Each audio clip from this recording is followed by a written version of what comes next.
अखिल भूमंडलीय सर्व शिरोमणि मुनि समाज के संस्थापक आदि मुनीश्वर योगेश्वर सदगुरुदेव शिव मुनि महाराज की जय।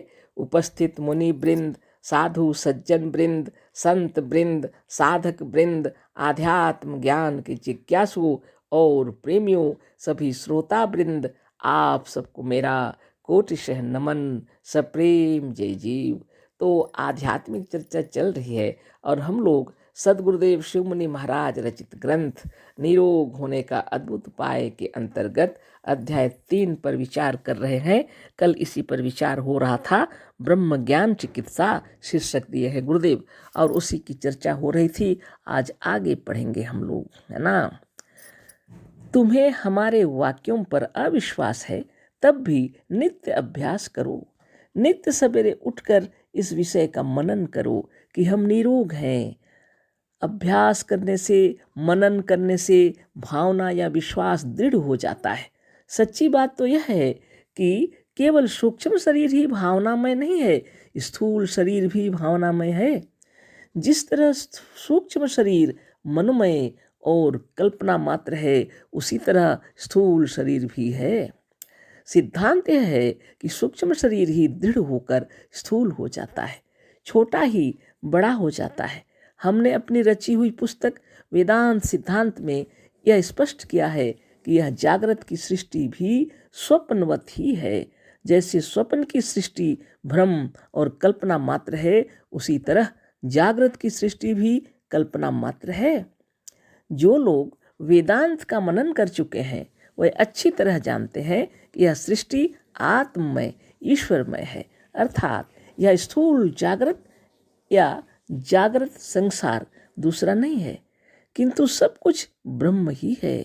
ब्रह्म भिन्न जो कुछ प्रतीत होता है, वह भ्रम से प्रतीत होता है। वास्तव में कोई भिन्न पदार्थ संसार में नहीं है, सब ब्रह्म ही है। अच्छा, तो यह स्थूल शरीर अन्य कैसे हो सकता है?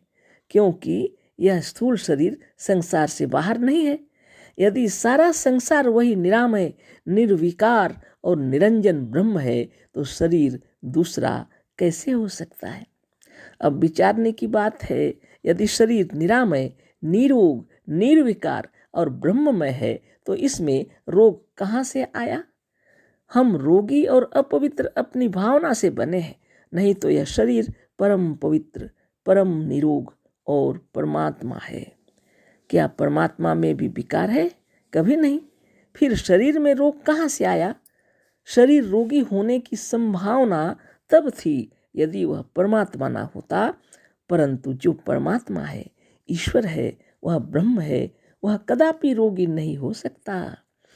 आश्चर्य है कि बहुत से वेदांती भी अपने शरीर को रोगी मानते हैं। जो लोग वेदांत नहीं जानते, वह अपने शरीर को रोगी मानते तो कोई आश्चर्य की बात नहीं थी। पर वेदांत मानकर भी शरीर को रोगी मानना कैसे हो सकता है? बहुत से वेदांती कहते हैं कि शरीर ब्रह्म नहीं है। शरीर ब्रह्म से पृथक कैसे होगा? वेदांत का तो मानना है कि यह सारा दृश्य भ्रम से भासता है। वास्तव में सब ब्रह्म ही ब्रह्म है। वेदांत मत से ब्रह्म के सिवा दूसरी वस्तु है ही नहीं। वहां पर द्वैत का प्रश्न ही नहीं उठता। यदि दूसरी कोई वस्तु है ही नहीं, तो शरीर ब्रह्म है, ब्रह्म शरीर है।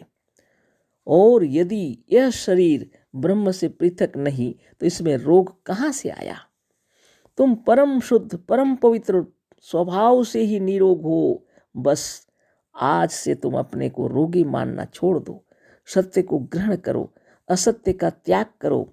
तुमने उसके विपरीत असत्य को ग्रहण किया है और सत्य का त्याग किया है, इसी से रोगी हो। सत्य को ग्रहण करने वाला कभी दुखी नहीं हो सकता। वह सत्य हो नहीं सकता जिसके कारण तुम रोगी बने हो। सत्य का अवलंबन कर अपने को निरोग मानो। देखो तो कैसा आनंद आता है। तुम वह हो जिसको रोग छू तक नहीं सकता। तुम्हारे सामने रोग उसी तरह से नहीं टिक सकता जैसे सूर्य के सामने अंधकार। बस इस ज्ञान को धारण कर, इस पर दृढ़ विश्वास कर, अपने हृदय से रोग की भावना निकाल कर फेंक दो। निरोग होने का सबसे इससे बढ़कर दूसरा उपाय और क्या हो सकता है। धन्य धन्य सदगुरुदेव शिव मुनि महाराज की जय। सदगुरुदेव क्या कह रहे हैं, अगर तुम्हें है ना, तुम्हें हमारे वाक्यों पर अविश्वास है, तब भी नित्य अभ्यास करो। तो वाक्य क्या है गुरुदेव का, हम है अमर निरोग हैं, हम सर्वशक्तिमान हैं, सुंदर युवा बलवान है, धनवान है, भगवान है। ये वाक्य है सदगुरु का। और सदगुरुदेव कह रहे हैं, यदि तुम्हें हमारे इस वाक्यों पर अविश्वास है तब भी नित्य अभ्यास करो। तुम्हें यदि अविश्वास लग रहा है तब भी कह रहे हैं नित्य अभ्यास करो।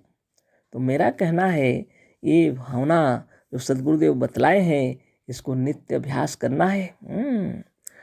हम तो कहते हैं सोते जागते उठते बैठते इसको ही ख्याल रखना चाहिए, कभी नहीं भूलना चाहिए। सदगुरुदेव कह रहे हैं नित्य सवेरे उठकर इस विषय का मनन करो कि हम निरोग हैं, है ना। जगते साथ ये विचार करो कि हम निरोग हैं। अभ्यास करने से, मनन करने से भावना या विश्वास दृढ़ हो जाता है। जब आप बारंबार ध्यान करेंगे और इसी को बोलते रहेंगे और इसका अभ्यास करेंगे, सोचेंगे, विचारेंगे, तो ये भावना दृढ़ हो जाएगी। वास्तव में सच्ची बात तो यह है कि केवल सूक्ष्म शरीर ही भावनामय नहीं है। सच्ची बात तो यह है कि केवल सूक्ष्म शरीर ही भावनामय नहीं है, स्थूल शरीर भी भावनामय है। हम लोग का स्थूल शरीर भी भावनामय है। जिस तरह से सूक्ष्म शरीर मनोमय और कल्पना मात्र है, उसी तरह स्थूल शरीर भी है। सदगुरुदेव कह रहे हैं जिस तरह से सूक्ष्म शरीर मनोमय और कल्पना मात्र है, उसी तरह स्थूल शरीर भी है। सिद्धांत यह है कि सूक्ष्म शरीर ही दृढ़ होकर स्थूल हो जाता है। सूक्ष्म शरीर ही दृढ़ होकर के स्थूल हो गया है हम लोग का, छोटा ही बड़ा हो जाता है।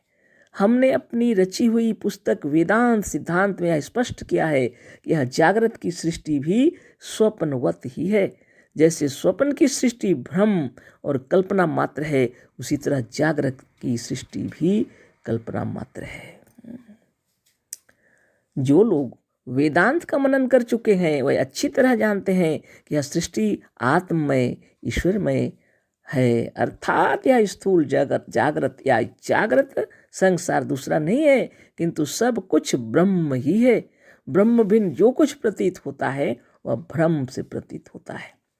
तो बताइए, इतनी सुंदर तरीके से सदगुरुदेव बता रहे हैं ये सारा विश्व ही सब कुछ ब्रह्ममय है, ईश्वरमय है, और यदि जो कुछ अलग दिखता है तो वह हमारा भ्रम है। वास्तव में सब ब्रह्म ही है ना। शुरू में ही सदगुरुदेव बतलाए हैं सर्व खलविदम ब्रह्म, है ना। इस तत्व को अच्छी तरह समझने के लिए गुरुदेव इतना लिखे हैं, बाप रे, बहुत बड़ी बात है। बतला रहे हैं कि सूक्ष्म शरीर जैसा मनोमय है, उसी तरह स्थूल शरीर भी मनोमय और कल्पना मात्र ही है। वही कल्पना दृढ़ होकर के स्थूल रूप धारण किया है। तो आप जब कल्पना करेंगे हृदय में, अपने विचारों के अंदर जब आप कल्पना करेंगे, है ना, निरंजनो हम जगदीश्वरो हम, कल्पना करेंगे जब हृदय में कि हम निरंजन स्वरूप हैं, निष्कलंक हैं, परम पवित्र हैं, अलौकिक हैं, हमारे अंदर कोई अंजन नहीं, कोई विकार नहीं, कोई रोग नहीं, कोई क्लेश नहीं, तो कहाँ रहेगा क्लेश, रहेगा ही नहीं, है ना।